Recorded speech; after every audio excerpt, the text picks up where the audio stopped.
Welcome to OET Answers.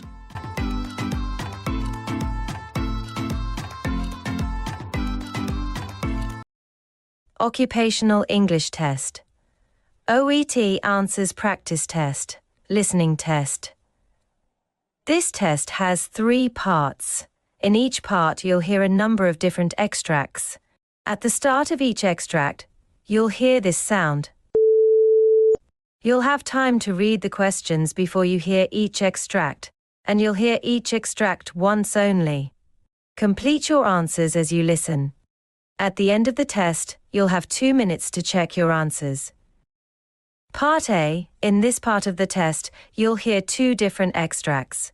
In each extract, a health professional is talking to a patient.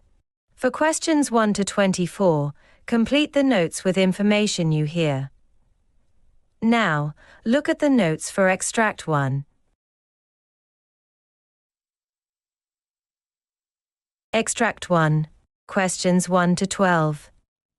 You hear a dermatologist talking to a patient called Mr. Gray. For questions 1 to 12, complete the notes with a word or short phrase. You now have 30 seconds to look at the notes.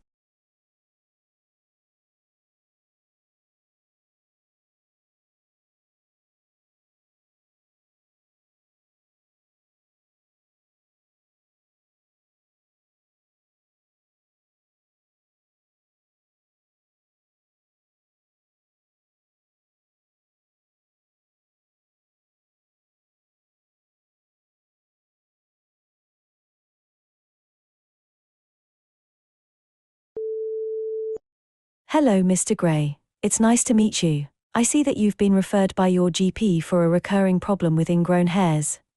Is that right? Yeah, that's right. It's been driving me crazy. I get these bumps all the time, especially on my neck after I shave. My GP thought it'd be a good idea to see a specialist. I understand. Ingrown hairs can definitely be frustrating and sometimes painful. Let me take a look at the affected areas. Your file notes that you've had this issue for quite some time now. How long has it been going on?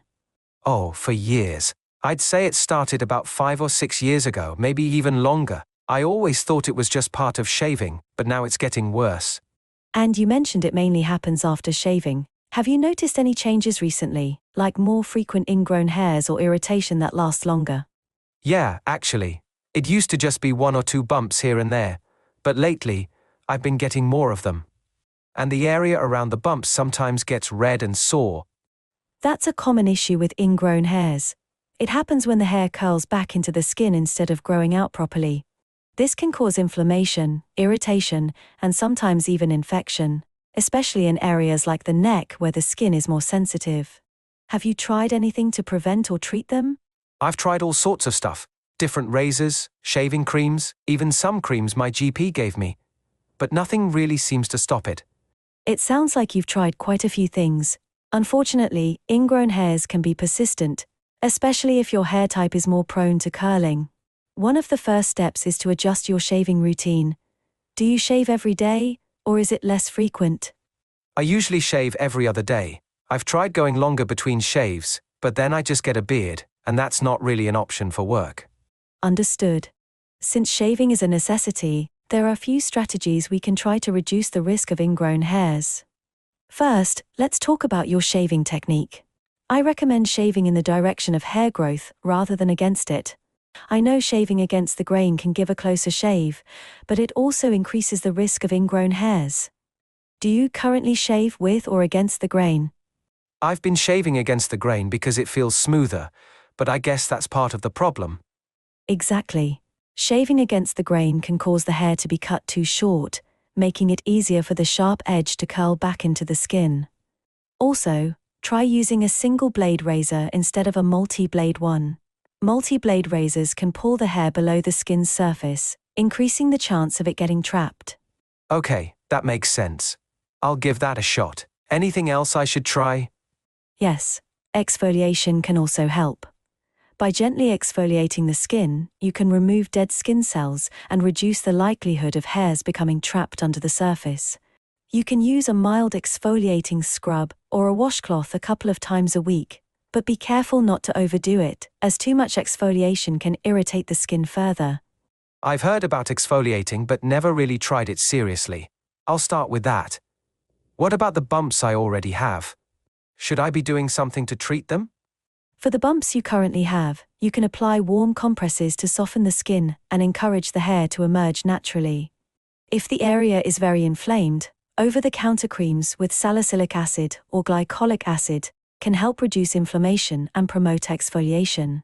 If the bumps are painful or seem infected, you might need a topical antibiotic, which I can prescribe if necessary. Yeah, some of them do get pretty red and swollen, especially when I mess with them. It's tempting to try to dig the hairs out, but that often makes things worse. Picking at ingrown hairs can lead to infection or even scarring. So it's best to leave them alone and let them heal with the treatments I mentioned. If you notice any signs of infection, like increased redness, warmth, or pus, it's important to get treatment promptly. Got it. So, stop picking at them, try exfoliating, and switch up my shaving routine. Is that everything? There's one more option we could consider if your ingrown hairs continue to be a problem: laser hair removal. It's a more permanent solution, as it reduces hair growth in the treated areas, which can prevent future ingrown hairs.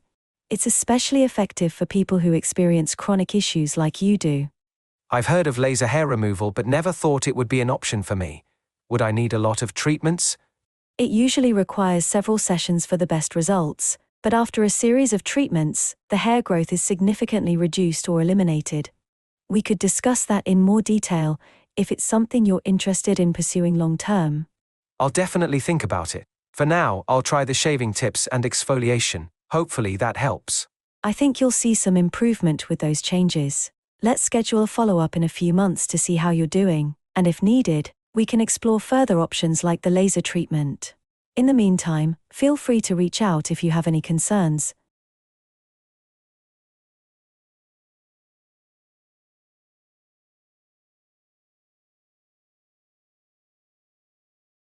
Extract 2, questions 13 to 24. You hear a doctor talking to a patient called Mrs. Anderson. For questions 13 to 24, complete the notes with a word or short phrase. You now have 30 seconds to look at the notes.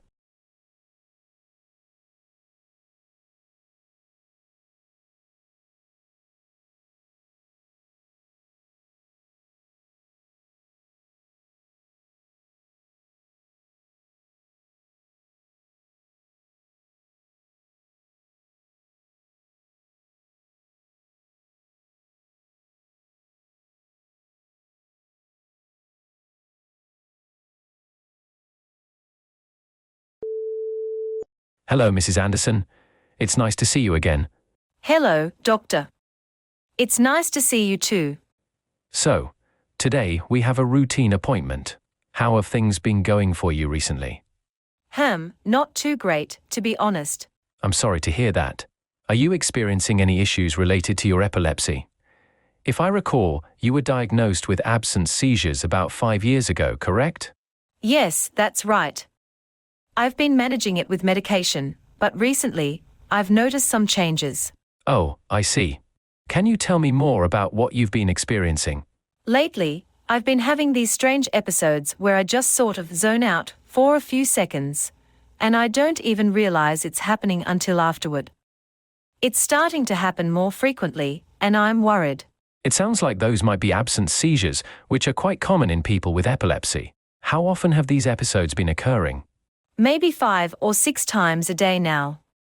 It used to be less frequent, but recently it's been getting worse. I see. And how long do these episodes last, typically? Just a few seconds each time, but they catch me off guard. I don't feel anything before or after.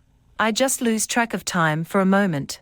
It's good that you're paying attention to the frequency and duration. Absence seizures can sometimes increase if there are changes in medication levels or stress factors.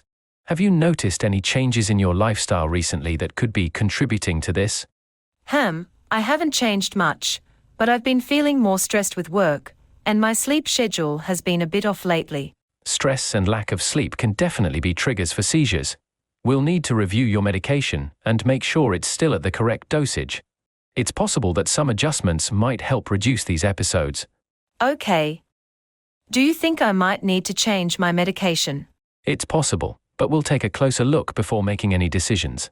I'd also recommend keeping a seizure diary for the next couple of weeks.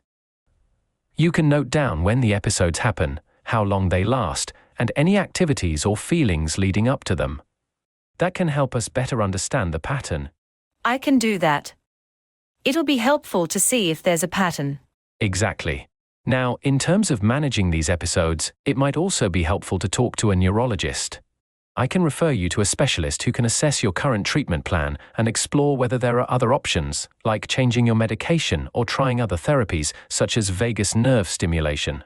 Vagus nerve stimulation. What's that? It's a treatment that involves stimulating the vagus nerve with a small device, kind of like a pacemaker, which can help control seizures. It's something that could be considered if medication adjustments aren't effective. I've never heard of that. I'd like to know more about it. Absolutely. I'll provide you with some information on it. But for now, let's focus on getting your medication dosage right and addressing the triggers like stress and sleep. If the episodes persist or worsen, we can look into other options, including a referral to the neurologist. That sounds like a good plan. I've been really worried about how these seizures might affect my daily life, especially at work. I understand your concern. Absence seizures can be disruptive, but with the right treatment adjustments, they can be managed effectively. Do you have any other questions or concerns about your treatment or the seizures? Not right now. I'm just anxious about getting things under control. That's perfectly understandable. Remember, you're not alone in managing this. I'll be working closely with you, and we'll monitor your progress through regular check-ins. You can always reach out if you have any questions in between appointments. Thank you, Doctor. That really puts my mind at ease. I'm glad to hear that. We'll take this step by step. Now, I'll update your chart with the plan to review your medication and set up a follow-up appointment in 2 weeks. We'll also go over your seizure diary during that visit. Sounds good. Is there anything else you'd like to discuss today? No, I think that covers it. Thanks again, Doctor. You're very welcome. Take care, and I'll see you soon.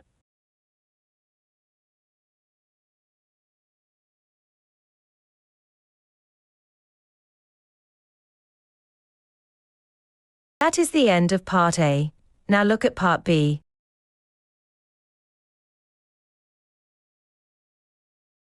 Part B. In this part of the test, you'll hear 6 different extracts. In each extract, you'll hear people talking in a different healthcare setting. For questions 25 to 30, choose the answer A, B, or C, which fits best according to what you hear. You'll have time to read each question before you listen. Complete your answers as you listen. Now look at question 25. You hear a manager explaining documentation of music therapy. Now read the question.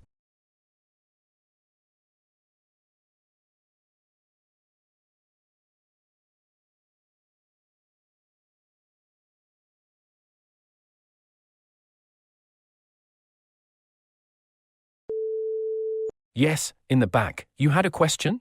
How should we document the results of our music therapy sessions? Do we need to just record them in one place? That's a great question. Since we've been expanding the use of music therapy in different healthcare settings, including hospitals and palliative care, we'll need you to log the results both digitally and in patient files. This is to ensure that we can easily track the impact of therapy on pain perception and well-being over time. By recording this information in both places, we can ensure that nothing is missed during audits or patient reviews. So, we need to enter the results in both the digital system and the patient's paper file? Yes, exactly. This helps us maintain consistency and have all data available in both formats. Any other questions?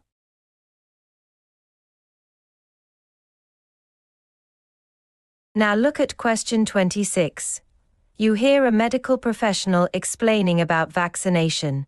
Now read the question.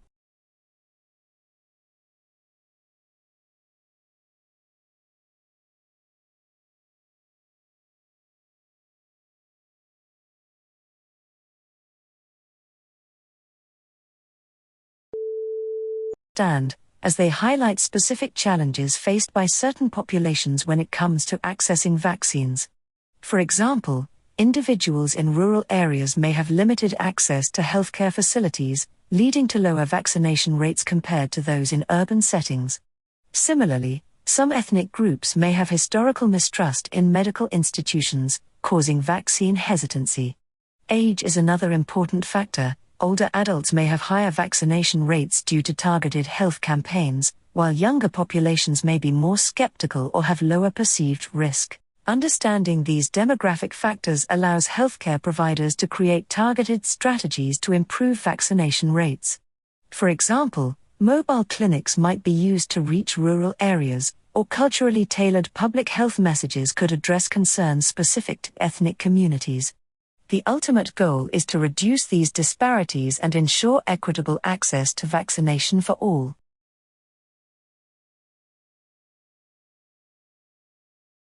Now look at question 27. You hear a health professional explaining challenges in implementing personalized treatments. Now read the question.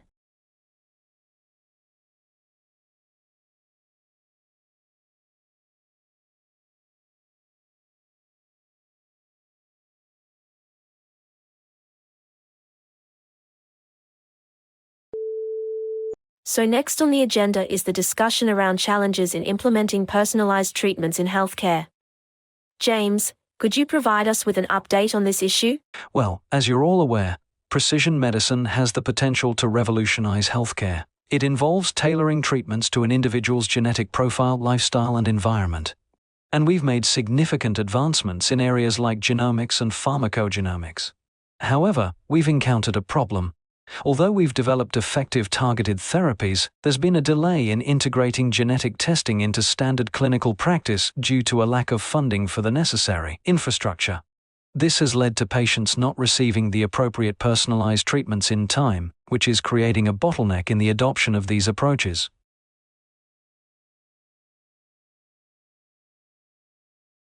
Now look at question 28. You hear a doctor explaining patient-centric care to a trainee. Now read the question.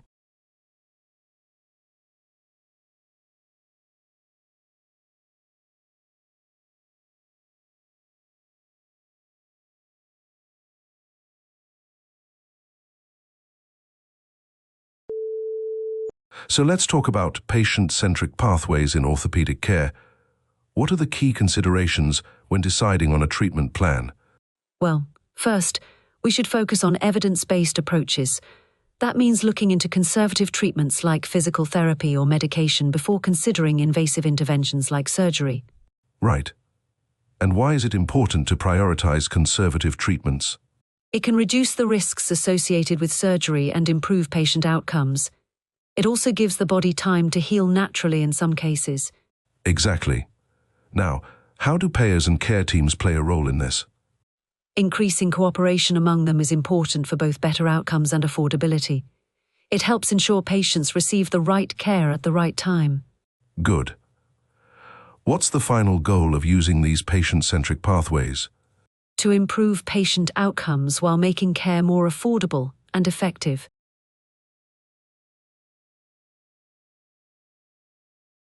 Now look at question 29. You hear a medical professional explaining advancement in wound care. Now read the question.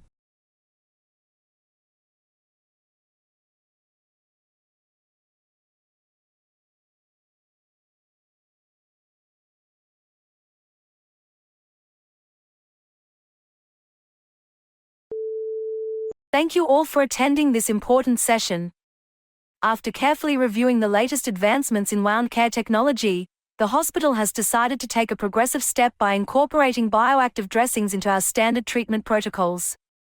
These bioactive dressings differ significantly from traditional dressings, which primarily serve the purpose of covering and protecting wounds. Instead, bioactive dressings contain active substances that play an integral role in promoting the healing process. For instance, some of these advanced dressings are infused with silver, known for its potent antimicrobial properties that help prevent infections from developing. Others are embedded with honey, a natural substance that supports tissue regeneration and accelerates healing. While bioactive dressings are slightly more expensive than conventional options, their added value in actively aiding wound healing makes them a worthwhile investment. By incorporating these innovative dressings into our wound care toolkit, particularly for patients with slow healing or infected wounds, we believe we can significantly improve recovery times and patient outcomes. This new approach will undoubtedly enhance the overall quality of care we provide to our patients.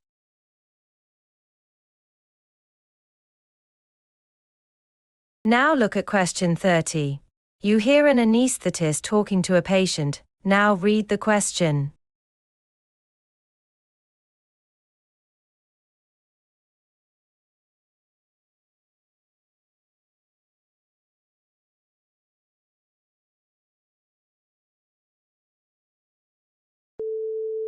Do you have any last-minute questions before we proceed with your procedure? Well, I'm feeling a bit overwhelmed, honestly. You explained things earlier, but I guess I didn't take it all in. Could you go over it one more time? Of course. It's completely normal to feel this way before surgery. What's on your mind? I know you mentioned something about different types of anesthesia, but I'm not sure I understand how they all work. I mean, I've heard about general anesthesia, but are there other types? How do you decide which one to use? That's a great question. There are indeed different kinds of anesthesia. For your surgery, we'll be using a spinal block, which is a form of regional anesthesia. It will numb the lower half of your body while keeping you awake, unlike general anesthesia, which makes you completely unconscious. And what about after the surgery? Will I feel everything as soon as the anesthesia wears off? You might experience some numbness for a few hours after, but we'll be managing your pain with medication to ensure you're comfortable as you recover.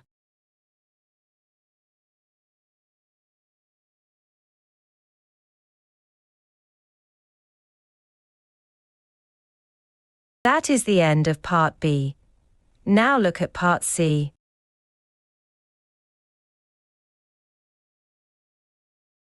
Part C. In this part of the test, you'll hear two different extracts. In each extract, you'll hear health professionals talking about aspects of their work.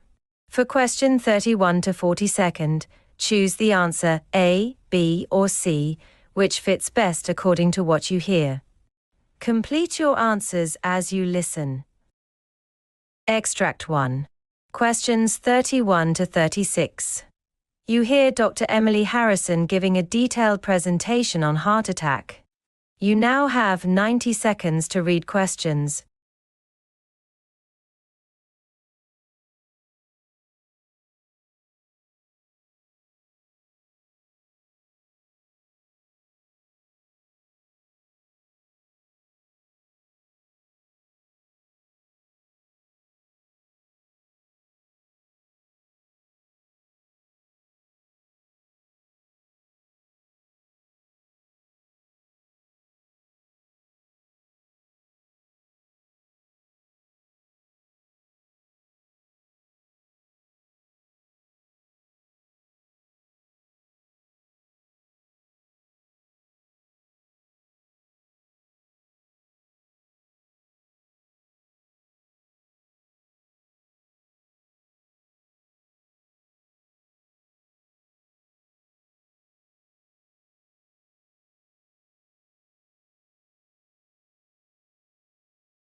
Good morning.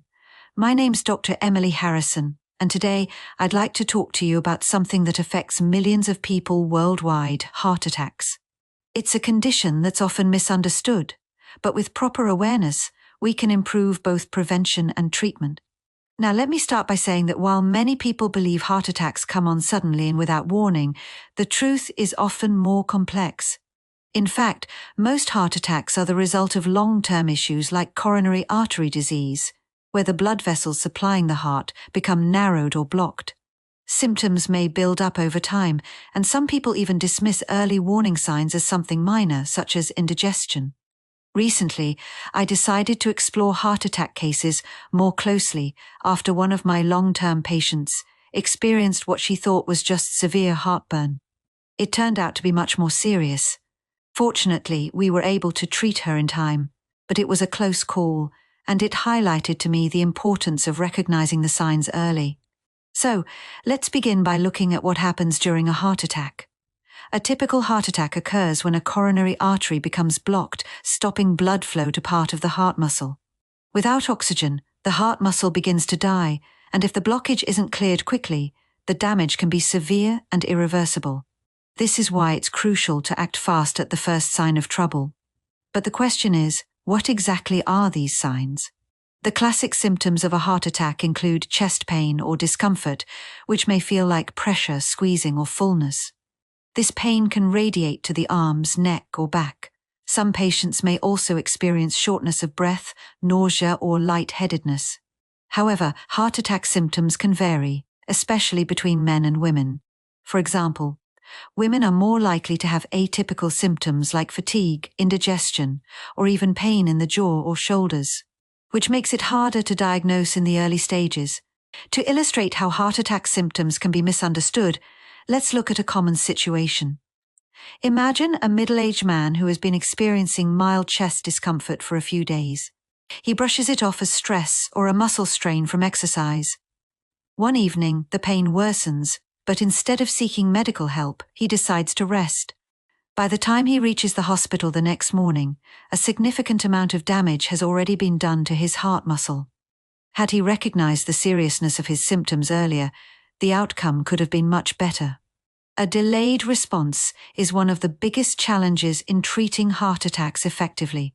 To understand how people perceive the warning signs of a heart attack, we recently conducted a survey among patients who had been admitted to the hospital following a heart attack.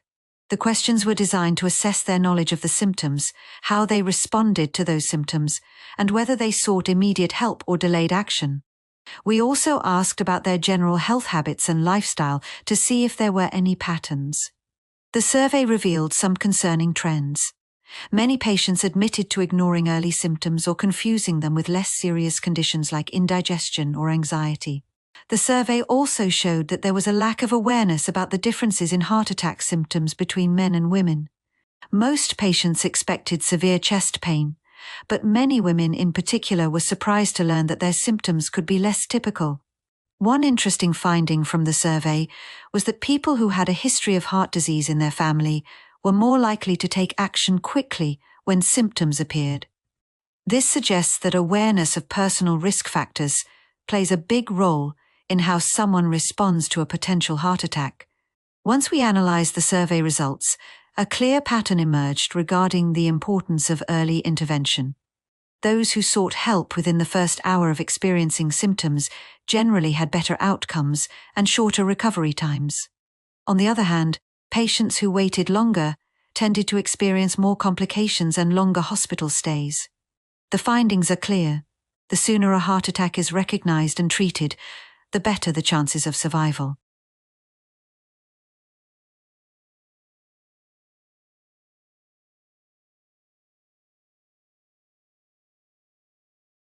Extract 2. Questions 37 to 42. You hear a conversation between a journalist and Dr. Emma Cole discussing alcohol poisoning. Now, read the questions. You now have 90 seconds to read questions.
Alcohol poisoning is a serious and potentially fatal consequence of consuming excessive amounts of alcohol in a short period.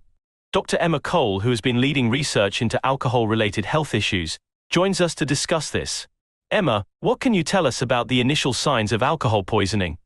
Well, alcohol poisoning occurs when a person drinks so much alcohol that their body can't process it efficiently, and this overloads the system.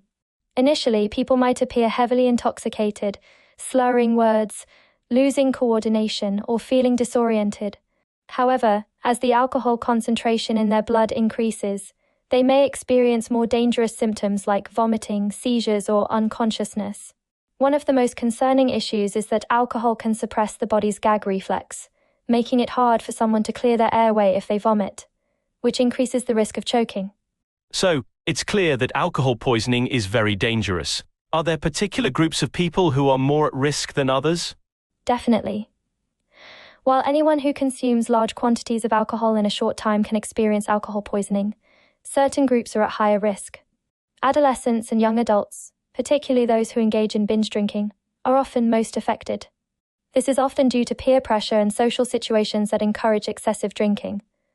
Another high-risk group is individuals with lower body weight, because alcohol has a more significant effect on their system. People who mix alcohol with drugs, whether recreational or prescription, also face heightened risks because of the compounded effects on the body. In your research, did you examine the different treatment methods for alcohol poisoning? Yes, we did. There are 3 main approaches: monitoring, medication, and physical intervention. In mild cases, simply monitoring the person is enough. For more severe cases, medical intervention is necessary. One method is giving patients oxygen if they have trouble breathing. Another common treatment is intravenous fluids to prevent dehydration and help the body metabolize the alcohol faster.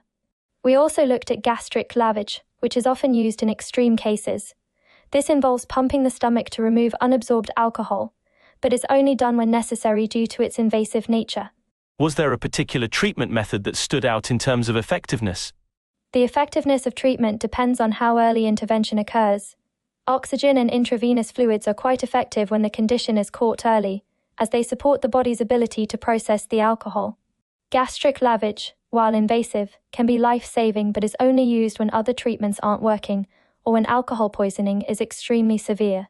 Early recognition of symptoms and prompt medical attention are the most critical factors in determining outcomes. Are there any myths or common misconceptions about how to handle someone with alcohol poisoning? Unfortunately, there are several dangerous myths.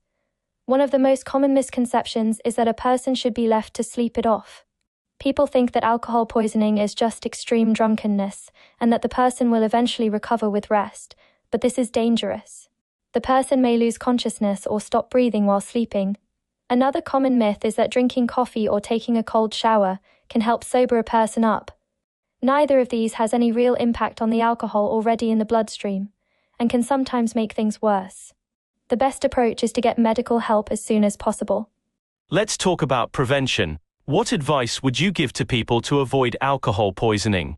First and foremost, it's important to understand your limits and know that consuming large amounts of alcohol quickly can be very dangerous. People should pace themselves and avoid drinking on an empty stomach, as food slows the absorption of alcohol. Another key point is to be aware of the alcohol content in different drinks. People often underestimate how much they're consuming. If you're in a situation where binge drinking is happening, it's best to set personal limits and stick to them, or better yet, avoid situations that encourage excessive drinking altogether. And lastly, it's vital to watch out for friends or people around you who may be showing signs of alcohol poisoning and act quickly. And what should someone do if they suspect alcohol poisoning in a friend or acquaintance? If you suspect someone has alcohol poisoning, the first step is to call emergency services immediately. While waiting for help, try to keep the person sitting up and awake. If they're unconscious, roll them onto their side to prevent choking if they vomit. Avoid giving them food, water, or coffee, as this won't help and could make things worse. And most importantly, never leave them alone. Alcohol poisoning is life-threatening, and prompt action can make a critical difference. It's frightening to think how common alcohol poisoning is, especially with younger people. Does your research suggest ways to reduce its occurrence? Education is key. Many people, especially young adults, don't fully understand the dangers of binge drinking and the signs of alcohol poisoning. Schools, universities, and public health campaigns can do more to spread awareness. We found that when people understand the risks and can recognize the signs, they're more likely to act quickly to prevent a tragic outcome. Reducing alcohol poisoning is about both personal responsibility and community support.